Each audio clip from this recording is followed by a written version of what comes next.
I just want to release today to you something that the Lord dropped in my spirit, the blood. The Lord spoke to me about the blood in so much that I wrote a book, Do Not Violate the Blood of the Lamb. It's deep, and if you did not yet read it, please go to the website of Bereshith Ministry, download this book, Violation of the Blood of the Lamb. But it is layers upon layers, and it will never stop, because we are missing the precious blood of Jesus Christ. So Peter wrote in his epistles, and he said, you are not bought by silver and gold, but by the precious blood of Jesus Christ. Isn't it amazing? And the reason why I want to release it, recently, some of Hanley's relatives that received a report from the medical profession that she has cancer, they treated her, and it was almost if she came out and now find traces of cancer again. And Hanley is very concerned, tried to minister to the people, showing them that the very same cancer in the glands came from the bloodline. It is now the third and the fourth generation where this cancer appeared. And it was actually a little bit shocking to her, because he replied, very professional, but we do not believe what you believe.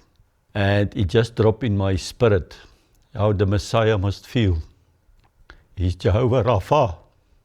The blood of the Lamb flowed. It penetrated the earth. It has been paid in full for you to come and to claim it. No, we rather claim something else. But then the Spirit reminded me why it is so, and I really want you to listen to me carefully what I try to explain to you. That is exactly what the apostasia is all about. Paul wrote in the epistles, in the latter days they will depart from the faith. When you look at the apostasia and the faith, it doesn't say that you will depart from God. It is not that they do not believe in God. They departure from the faith. Here is the thing. Satan knows the strategy. He's very subtle. And in his cunningness, he is deceiving the people that it is not to go away from God. It's just to reach a point where you can say, I don't need God. Well, many believers, what I am aware of, they believe in God, but they do not acknowledge God as the provider. They openly declare that what I now receive in life has nothing to do with God. It's me and my business, and I'm successful. There are many believers that are confessing this, saints. Satan only wants you to reach the point where you can say, I don't need God. He is nothing to do with my healing. I totally rely on this medical profession to treat me for cancer. And I just read now Psalm 50. It is amazing when I meditate on these things, the Lord answers me in the scriptures. I was not aware of this psalm. I read it now many times. But at this point there is a new opening of my spirit man and understanding what the psalm is saying. When Hannah read me the message coming back from this person, and she said, I do not believe, and that I can understand, that you can stand in the gap and repent on behalf of a bloodline. And the moment I only read it, the Spirit immediately dropped within me with this question, what do you think I did for you on the cross? It was amazing. Can I ask you again? It was the first time that the Lord revealed this to me. He said, what do you think I did on the cross? I don't want to go there because I don't want to preach. I just want to share this testimony. But Paul wrote that Christ is the firstborn of many brothers and sisters. Christ is actually our brother and sister, bringing us back to the Father. And so Christ was saying that I was standing before the Father on behalf of the nations, on behalf of the earth, on behalf of humanity. On your behalf, I stood before the throne room and say, I will take this upon me, and I will pay it in full so that they can come free. And my last court case It was exactly what the Lord was telling me. He was busy pouring out a new mantle, a new anointing. Satan the accuser came in and he said, no, his filthy garments, Zechariah 3, go and read it. You cannot put it on Eleazar. There's filthy garments. That's the first time in my life that the Messiah just appeared right from the beginning with the crown of thorns on his head. And the blood of Jesus Christ was pouring out the whole time. He didn't say a word. The blood was constantly flowing in that court case. The blood of the Lamb was constantly pouring out. He didn't say anything. The blood was just pouring out without speaking any words. The blood. The next moment, as the blood and his face appeared here on the left-hand side, the Messiah was sitting in front of the throne before the fire before the throne with a child in his hand, dead. And I was strongly sensed that there was murder in this bloodline. And while I was saying, I am happy to appear in the courts on behalf of, the Lord make it very clear to me and say, not on behalf of. I want you, Eleazar, to confess as if you did the murder. It was heavy. And they said, that is exactly what I have done for you. So today I am convinced it doesn't matter what you believe, because a wrong belief system leads to wrong doctrine. Can I repeat it? A wrong belief system will lead to a wrong doctrine. And that is the trick of Satan. He only needs to bring the church who believes in God to the apostasia, to departure from the faith where we will end up and say we don't need God anymore. We will ask AI to give us the answer. We ask the medical profession. We rely on our work, on our business to provide. We don't need God. We are fine. We only need Him to come unto salvation to get us to heaven. For the rest, we are fine. We will work here on earth on our own laws, plans, and light. That is the apostasia. So now it brings me actually to this Psalm 49 and 50, and I want to read to you in the Passion Bible, verse 8. A soul's redemption is too costly and precious for anyone to pay with earthly wealth. When I read it, I totally understand what is going on. Saints, the medical profession only diagnoses the body. When something entered the body, we are so concerned about the body, you don't even worry about the soul. Well, when you believe in your heart, confess with your mouth, your spirit man will go back to heaven. But what about the soul? The Lord is saying here, the soul's redemption is too costly and precious for anyone to pay with earthly wealth. It does not matter what you spend. It does not matter when you declare and decree, I am healed, but you are not sanctified. Anything that manifests in the body is to point us to the conflict, what is happening between the spirit and the soul. Please listen to my teaching. Prisoners come out of the dungeon. I fully, comprehensively discuss it. The price to pay is never enough to purchase eternal life for even one to keep them out of hell. Saints, this is just how the Lord is speaking to me in the morning when we have communion with Him. The brightest and the best along with this foolishness and saintlessness, God sees that they all will die one day, leaving their houses and wealth to others, even though they name streets and lands after themselves, hoping to have their memory endure beyond your grave, becoming the legend in their own minds. He's saying, you call the streets by your name to think your legend will go on. But in the end, listen to it, Passion Bible, their home address is now the cemetery. Ja, jou huisadres is toe nou die begrafplaas. It will come to nothing. We need to accept the blood of the Lamb. It's only the blood of the Son. If you don't have the Son, you don't have the blood. If you don't have the Son and apply and believe the blood, your soul may go to the cemetery. I'm not here to speak fear. I'm here to bring you to Jesus. I want to close with Psalm 50 because this is deep and profound. It's coming with a warning now for everything that I released in this ministry. Please pay attention. This is a warning to the world. And let you share it with your friends, because Psalm 50 now in verse 4 is saying, here he comes to judge his people. He summons his court with heaven and earth as his jury, saying. Please read this now in the context what I'm now telling you about the blood of the Lamb. The judge is coming as the jury. Gather all my devoted lovers, my godly ones whose heart are one with me. I just released now a teaching about Psalm 32 and Psalm 45. Please go and listen to that teaching about the wedding presents, because I release it there. Here he is saying, I now call them those who have entered into my holy covenant by sacrifices upon the altar. And the heaven declare his justice.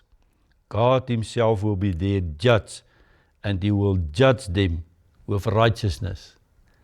There is one thing that you can know, God Almighty will always judge righteous. And here it comes. To those who love him, he is saying, honor me with trusting in me, verse 15, in your day of trouble. Cry aloud to me, and I will be there to rescue you. And now I'm speaking to the wicked. This is the warning to the wicked. Listen to the wicked one. Do what I have to say to you today. What right do you have to presume to speak for me and claim the covenant promises as yours? Really in meekness and with love, because you know me, my heart is going out for the people to set them free. If I can just bring them to the point that they can believe what the Lord Almighty is saying. It is about his blood that calls a better covenant than the blood of Abel. You know, Abel's blood called out for righteousness and justice, and then in Hebrew Paul wrote, but the blood of the Lamb cries out forgiveness. When I asked the Lord, why is it so? Why is his blood not crying out righteousness and justice? He said, if my blood cries out righteousness and justice, all of you would end up in hell. But because of my blood, I forgive. Because of my blood, I forgive. Because of the blood of the Lamb, he forgives.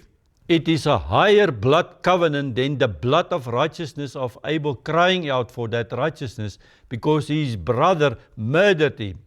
And here the Lord is speaking and said, how dare you claim my covenant promises, for you have hated my instruction, disregarded my words, throwing them away as worthless. It's almost as if the Lord showing me to throw the pearls before the dogs and the swines. I release that teaching. And you know, it's all these things that is in my mind when I release these things to you. It's like it is the pieces of the puzzle that the Lord just put it together for me to get this revelation, knowledge and understanding that I try to share with the listener. Listen carefully. When I throw out the pearl, the precious pearl for healing, the revelation knowledge of to be healed in Jesus' name by the blood of Christ, before the swine and the dogs, the Lord is saying, how then you dare to presume to speak for me and claim my covenant promises as yours? For you have hated my instructions, disregard my words, and throw them away as worthless. You did not yet come to the truth, to accept the truth so that the truth can make you free. You don't need God, but you need him for eternity. You need him for eternal life. Please pray for me, but don't apply the blood of the Lamb upon me. Isn't that to how dare you bring my covenant before me when you hate me, my instructions, disregard my words and throw it away as worthless. Saints, I'm heavy in my spirit that we can sit here 2,000 years after the cross and still people is not capturing these things. That is the apostasia. That is the departure of the faith. You forget to condemn the thief. Listen to what is the next verse going to tell us. Or the adulterer.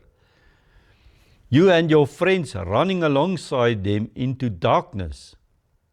Here is the warning. The sins of your mouth multiply evil. You have a lifestyle of lies. You are devoted to deceit as you speak against others, even slander those of your own household, your own brothers. Do you know how many people lie in the body of Christ?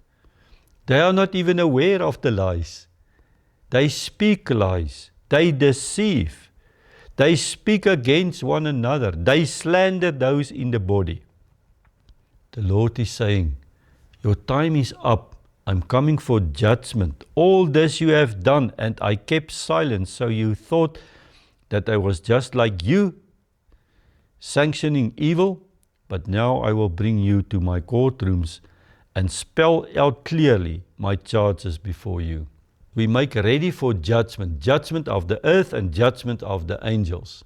And that's why the separation is now taking place, because I am so astonished that there are people who are telling me that I do not want to be a judge.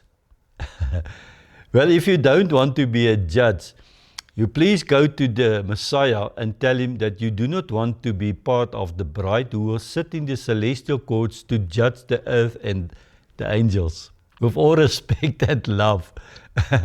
Really, saints, we are so naive. Then you will participate as the beheaded saints. You will go through the 3.5 year tribulation. You will end up eventually in heaven, a beheaded saints to rule and to reign, but not to judge. I mean, please put something in front of your mouth if you do not have the full revelation.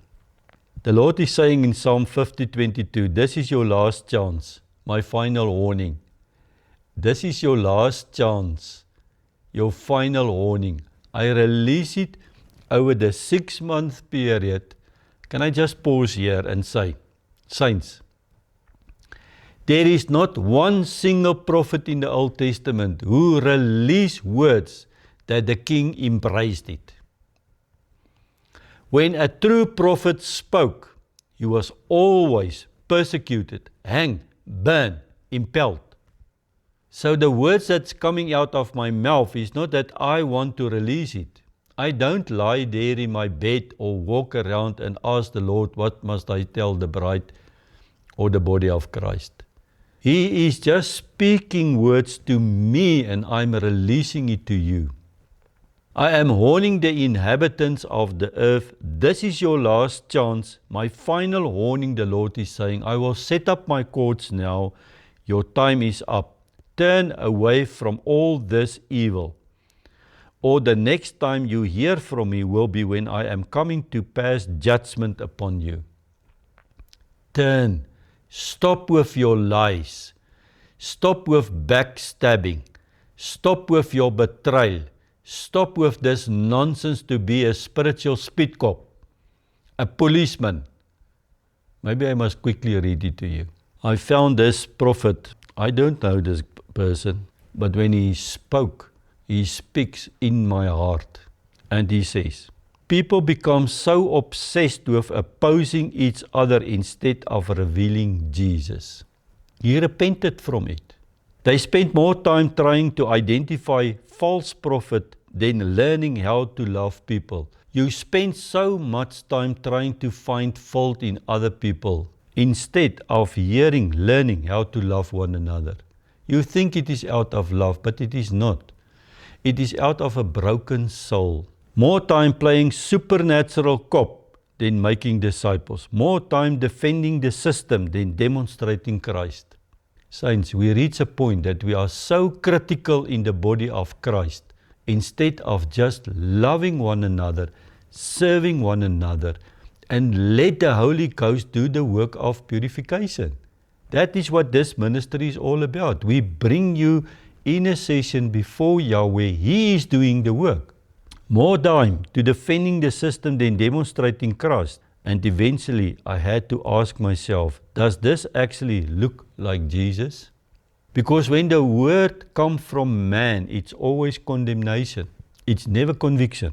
You were taught fear instead of freedom, performance instead of relationship, control instead of discipleship, loyalty to the system instead of intimacy with Jesus Christ. That confusion can leave people spiritual exhausted, but Jesus still heals. If you are trying to rebuild your relationship with God, hear His voice clearly again. Recover from church hurt. Process spiritual abuse. Learn how to walk with Jesus without fear-based religion. I want to help you. This is so applicable of what the Lord is trying to tell us now in the Psalm 50. The time is up. The judge will sit in the courtrooms and he will judge. The life that pleased me is a life lived in the gratitude of grace, always choosing to walk with me in what is right. This is the sacrifice I desire from you. If you do this, more of my salvation will unfold for you. The point here is, saints, the blood. Let us not violate the blood of the Lamb. It has been paid. Let us not call up the covenant, but in the other hand, we are rejecting the word and the promises of the Lord Almighty. Here we want to receive the healing, but we don't want to have anything to do with the blood of the Lamb. Here Christ put Himself on the cross, intercede on behalf of us. Here, now we can't do that. We are in the image and the likeness of Christ, supposed to do the same as He. But we are so deceived by Satan. It is not to come in and say you need to move away from God. It is just to reach a point where you don't need Him anymore. I don't know how people can take in a breath without Christ. He is the breath inside of me. The air that I'm breathing in is Christ. Breathing in and out. Yot, hey, waf, hey. It's the breath of God. On that note, I just want to breathe life over you, the listener. Receive today the promise of the mighty God. Receive today the blood covenant. This is my new covenant, the Lord is saying. A blood covenant. A new way, a new covenant to approach me. Don't neglect it. Don't try now the old covenant. It's a new covenant. Approach me in this new way. Saints, this age of this covenant is closing with a high speed. And we will reach the point where the Messiah ascended into the heavens and the people still sacrificing in the temple. Christ is going to return and everything is going to change. We will enter the millennium reign, the Feast of Tabernacle. He will come down and tabernacle with us. The rules will change on earth. We're going to approach Him in a total new way than we approach Him in the church age, the age of Pentecost, the outpouring of the Holy Ghost. It is going to change. We make ready for it. Please come clean. Don't violate the blood. Apply the blood. Believe in the blood. Come free. You need Jesus. You don't need anyone else. Thank you, Lord. We give you praise. We uplift your name. You are glorious. There is none like you. You are our precious God, the Shar Shalom.